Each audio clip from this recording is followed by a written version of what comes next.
အားလုံးပဲမင်္ဂလာပါကျွန်တော်ရဲ့ channel လေးကနေပြန်လည်ကြိုဆိုလိုက်ပါတယ်ဗျကျွန်တော်ဒီနေ့တင်ဆက်ပေးမယ့်အကြောင်းအရာတော့တေမင်းတမန်ရီတိတ်ဆိတ်သောအရေးဆိုတဲ့မဘွေးရဲ့အကြောင်းပဲဖြစ်ပါတယ်မဘွေးတွေဟာအချတိုက်ဤလွင်ပြင်းများလဲခွင်းများနဲ့လူနေနီးစပ်ရာဒေသများတွေမဘွေးခေါ်တော့တတဝါတစ်မျိုးရှိပါတယ်တိတ်ပံအမည်အဖြစ်တန်ဘိုးရနတ်စလီကိုခေါ်ဆိုကြတော့မွေမျိုးမှာအလွန်စိတ်ပြင်းလာတဲ့ဖြစ်လူသားတို့၏ကျန်းမာရေးနဲ့အသက်အန္တရာယ်ကိုအများဆုံးချိန်ချောက်နေတဲ့မွေလေးမျိုးတွေမှာတစ်မျိုးအပါဝင်ဖြစ်ပါတယ်။သူ၏ပုံမှန်တံအမွေအရာနှင့်အစိတ်တို့သည်အံ့ဩစရာများဖြင့်ပြည့်နှက်နေသလိုလူသားတို့နှင့်ထိတွေ့မှုများပြားလာသောကြောင့်ဒဏ္ဍာရီဆက်ဆံစိတ်ဝင်စားဖွယ်ရာများရှိနေပါတယ်။မဘွေး၏ပုံမှန်တံနှင့်အမှတ်အသားများကတော့မဘွေး၏ရုပ်သွင်ကိုကြည့်ပါကမဘွေးသည်ထူထဲတောက်ခံပြီးကုံလုံးတို့သောမွေမျိုးဖြစ်ကြောင်းသိနိုင်ပေမဲ့ဗျမ်းမြအားဖြင့်၄ပေမှ၅ပေခွဲခန့်ထိရှည်လျားနိုင်ပြီးမဘွေးဤထူးခြားချက်မှာတိကံပုံဥကောင်းဖြစ်ပါတယ်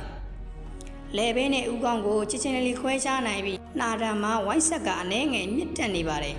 ။သို့တော်လည်းမဘွေးကိုအခြားမွေများနဲ့ကွဲပြားစေတဲ့အဓိကအချက်မှာ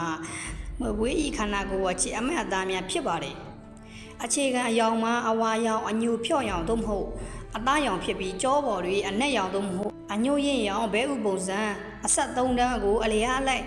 တွေ့တန်းလျက်ရှိပါတယ်။ဤအဆက်များသည်အနက်ရောင်အနာအသက်များ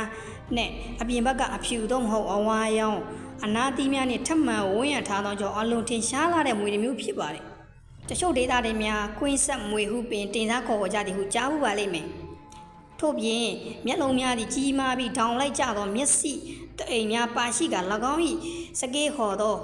အရင်ကွယ်များသည်ကြံတန်းပြီးတက်စကူကဲသို့ခံစားရသည်ဟုဆိုနိုင်ကြပါတယ်။မဘွေးရဲ့ရှင်တန်မှုနှင့်အမှုအကျင့်တွေကတော့မဘွေးများသည်နေထိုင်ချက်စားရပတ်ဝန်းကျင်ကိုရွေးချယ်တတ်ကြပါတယ်။တိတ်တဲသောတစ်တော်များကိုရှောင်ပြီးတော့ပွင့်လင်းသောမြက်ခင်းရှုံဖို့များစိုက်ခင်းများနှင့်လေယာမြေများတွေအများဆုံးတွေ့ချိရပါတယ်။အထူးသဖြင့်ကြွက်များပိုးများတဲ့နေရာများတွင်နေထိုင်တတ်ကြသောကြောင့်လူသားများ၏ကျေးလက်ဒေသများနှင့်မြို့ပြအနီးအနားများတွင်မကြာခဏဆိုသလိုတွေ့ချိရပြီးလူနှင့်မွေပဏိပခကိုဖန်တီးပေးနိုင်ပါတယ်။သူတို့၏အဓိကလှုပ်ဆောင်ချိန်မှာညအချိန်ဖြစ်ပြီးမဘွေးသည်ညဘက်လှုပ်ရှားသောတရဝါများဖြစ်ကြသည်။သို့သောမဘွေးကအေးမြသောရာသီဥတုနေကင်ဘက်တွေလည်းနေပူစာလုံရှင်းနှင့်အစာရှာဖွေခြင်းတို့ကိုပြုလုပ်ကြပါတယ်။လူကြီးမဘွေးများသည်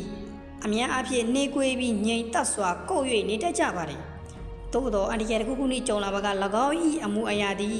ရုပ်ချီပြောင်းလဲသွားပါတယ်။မဘွေး၏ခုခံကာကွယ်ပုံနှင့်အစိတ်တွေကတော့မဘွေးသည်သူ့ကိုယ်သူကာကွယ်ရန်နီလန်းနှမျိုးကိုအသုံးပြုလေ့ရှိပါတယ်။နံပါတ်1နီလန်းကတော့မဘွေးရဲ့ချင်းချောက်တံမှာပထမဦးဆုံးအနေဖြင့်အန္တရာယ်တစ်ခုခုနှင့်ရေဆိုင်ရသောအခါ၎င်းသည်ကိုယ်ခန္ဓာကို S ပုံစံကွင်းဆက်များအဖြစ်လိန်ခွေထားပြီး၎င်းရဲ့ရှေ့ပိုင်း၃ပုံတစ်ပုံကိုမြောက်တင်လိုက်ထားပါတယ်။ထိုအနေအထားတွင်ဖိအားမြင့်အိုးမှလေထွက်တန်နှင့်တူသော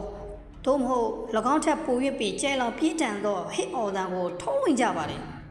။မဘွေးရဲ့ဟစ်အော်တန်ကအခြားမြည်သည့်မွေမျိုး၏အတန်ထက်မဆိုပို၍ကျဲပါတယ်။နံပါတ်2အချက်ကတော့မဘွေးရဲ့တိုက်ခိုက်ပုံနှင့်အစိတ်ပဲဖြစ်ပါတယ်။မဘွေးတို့သည်ဒေါသကိုပုံမဆွပေးပါကလျှက်တစ်ပြက်မန်လုံးဖြစ်ရန်သူကိုထိုးနှက်တိုက်ခတ်တတ်ပါတယ်။မဘွေးဤသွားများသည်ရှေ့သွားများဖြစ်ပြီးပဓာပုံတရံရှိသောကြောင့်ကြိုက်ခံနေမှလေများစွာပွင့်ထက်လာကအစိတ်ကိုအသားထဲကိုနတ်နိုင်ဆိုင်ဆိုင်ထုံးသွင်းနိုင်ပါတယ်။ဒီအစိတ်သည်သွေးကိုဖျက်ဆီးစေသောအစိတ်အမျိုးအစားဖြစ်ပြီးကြိုက်ခံရသူ၏သွေးကဲစနစ်ကိုပျက်စီးစေကပြင်းထန်သောနာကျင်မှုကိုလည်းရရှိပါတယ်။နောက်ထပ်တွေလည်းရောင်ရမ်းမှုသွေးယုံစိတ်မှုတို့ဖြစ်စေပါတယ်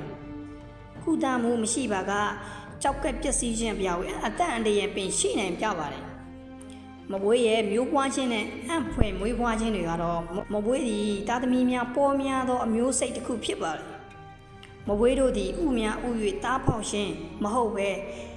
သားအရှင်ကိုမွေးဖွားသောမွေမျိုးဖြစ်ပါတယ်။ဆိုလိုသည်မှာဥများကိုအပြင်ဘက်တွေမရှာဘဲမိခင်ဤခန္ဓာကိုယ်အတွင်းတွေကျွီးထားစေပြီးအကောင်ပေါက်ရန်အချိန်တန်မှသာသားအရှင်တွေကိုမွေးဖွားပေးခြင်းဖြစ်ပါတယ်။မဘွေးဟာတစ်ကြိမ်လျင်သားငယ်အကောင်20မှ40အထိ